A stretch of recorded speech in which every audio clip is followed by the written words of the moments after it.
not working hard.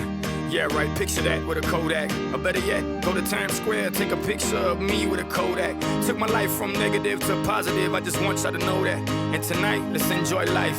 Pitbull, Naya, Neo, that's right. I want to welcome Armando Perez, otherwise known as Pitbull. Thank you. Who is currently #1 on the Billboard chart. Yes. You're one of the most prolific product endorsers in the music industry right now, having used your platform both to become a very influential musician, but also as a gateway into the business world. And I want to talk about that, but first I want to get into your erroneously lumped a lot of times into the reggaeton movement, but really that's not where you started. Where did you start? Well, I've never been a part of the reggaeton movement. For one, I think that what happens is when people may not understand the culture, what they do is they say urban rapper, reggaeton, Latin reggaeton, you know, so that's where that comes from. We were a big part of helping the movement in the United States, and when I say we, it was Little John, Fat Joe, Noriega, artists that helped them or gave them, how should I say, the avenue to come into the United States with the reggaeton movement. So as far as that, I think that's where that comes from. But they also say, you know, he's a crunk artist. He's a down south hip hop guy. And I think that I've been involved in a lot of movements, learned a lot from every movement. I don't consider myself to be pasted to any genre in general. Yeah, you say you want to be an ambassador that bridges music from all over the world. Yeah, it's global music. That's exactly what it is. And if we take it one step higher, it's music. And to me, music is the universal language. Everybody speaks music. They relate through it, they escape through it, and they get motivated and inspired by it. So it's something that I love to do and think out of the box. I don't like to keep myself in one category. And this is your 6th album. So you've been all over the world. You're on your way to Colombia shortly. Yeah. Where would you say that you're getting the strongest reception for your music right now? Man, it's literally global. I mean, it's an impact all around the world, from Latin America, Europe to Australia, Asia, the Middle East, Eastern Europe. It's to me, from 2009, which was my year of freedom in the music business. I won a big case in 2008 where I was able to go out and work with other artists that I wasn't able to do before due to red tape between companies. That's when I really seen the power of music with a record called I Know You Want Me, Calle Ocho, which went on to be #1 in numerous countries. But when I perform in spots such as, you know, Cambodia, Jakarta, Turkey, Istanbul, spots, some of them I can't even pronounce, to be honest with you. But you see how amazing and powerful music is, and they relate to you one way or another. In '09 is when I really got a chance to feel that, enjoy it, and now I apply it to everything that I do. And it's interesting because you say that when you started to work with other artists, that's when things really started to explode for you. And some of those artists have been in that same chair. You've had people like Neo, who we just had here, Kelly Rowland, T-Pain, some of the biggest names in music right now. How does it help you to be a featured artist on an album and to actually have other people lend their name to your project? Well, I mean, for one, it's from a marketing standpoint. Yeah, from a marketing standpoint, obviously it's something where you're tapping into numerous audiences. You know, working with so many different people. Working with Enrique Iglesias, you're going to tap into a certain audience. Mark Anthony, another audience. Jennifer Lopez, Shakira. Then the great thing is about the music and the position that we're in, we're able to tap dance between different genres and different cultures. Then you got records with T-Pain, records with Neo, like you were saying, Kelly Rowland, Chris Brown. And these are all things that I think over the years, not only have we gained the respect from them, you know, I also respect everything that they do, but I also understand that growing up in a city like Miami has helped me a lot to understand music from so many different perspectives, because it's a melting pot. Right. You know, so growing up around so many different people allowed me to think out of the box when it came to music. And from a marketing standpoint, I mean, what better than to be able to be that bridge, that ambassador of being able to bring music this way and music that way, and be able to really show, literally, how powerful music is. And when you look at data, population and demographics data, you see that the Latino population continues to explode in this country, and it will only get more down the line.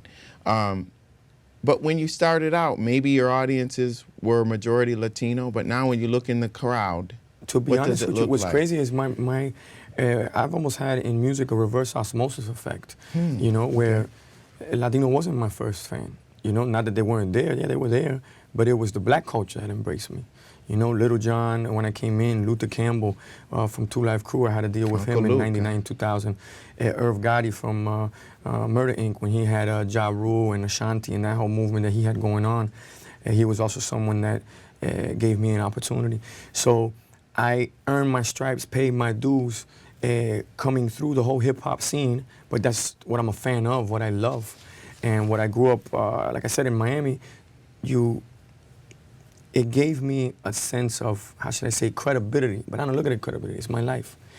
Now it's becoming this crossover phenomenon, and they think, oh, because he's a Latin rapper or a Latin artist. To me, we're an international artist that just happen to be Latin. And it's interesting to hear you talk about that, because you said that when you were younger, you ran into some trouble for being a blue-eyed Cuban American. I was Tell me about blue-eyed, light-skinned Cuban American from Miami.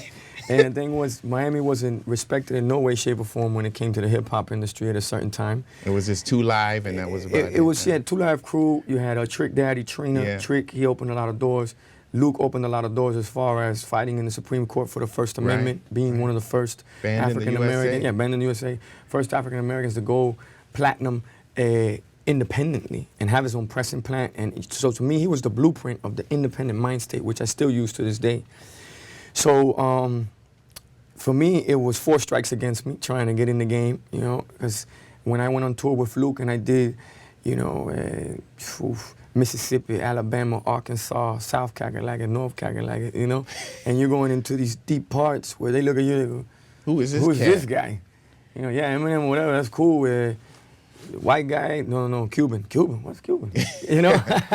So, learned a lot from that. And I think they learned a lot from me also. And at the same time, it taught me how to break barriers, knock down walls, but always through music. Self-paid, self-made, millionaire. I used to play around the world, now I'm around the world, getting paid. And you look at the blueprint that some of the pioneers, you know, Cash Money and Luther Campbell set up, Master P, of being truly entrepreneurs. You are an investor in companies now. Absolutely. You have a lot of sponsorships with major brands, but you also have this energy strip that you're a part of. Now, do you take stock for lending your name to some of these, or do you put in real cash?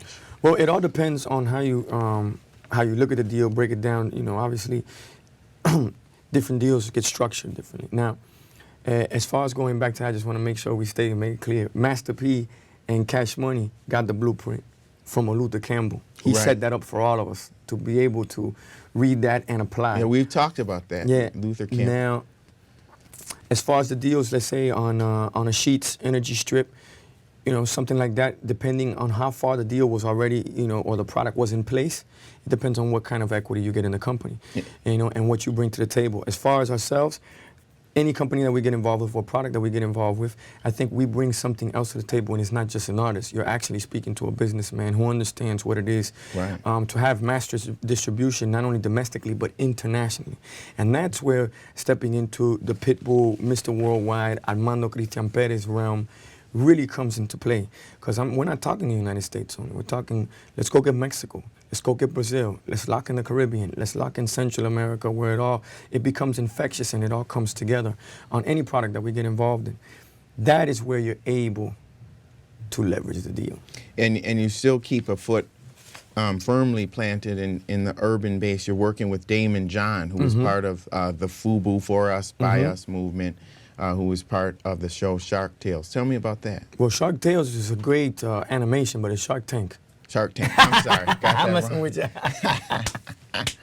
Yes, he's a part of Shark Tank, and there's someone that I think I have a lot to learn from.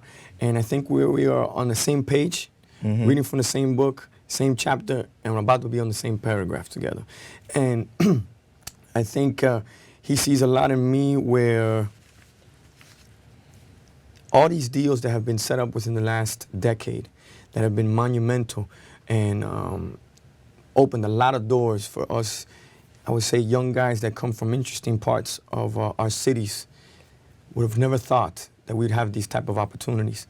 And some guys that have gotten it, I don't think that they have, I don't like to use the word take full advantage of it, but have really taken it to a level that have created other opportunities for others to come and really take it to another level. As far as myself, I'm looking at it from a whole different perspective, and I think me and Damon are on the same page. Put it on my life, baby.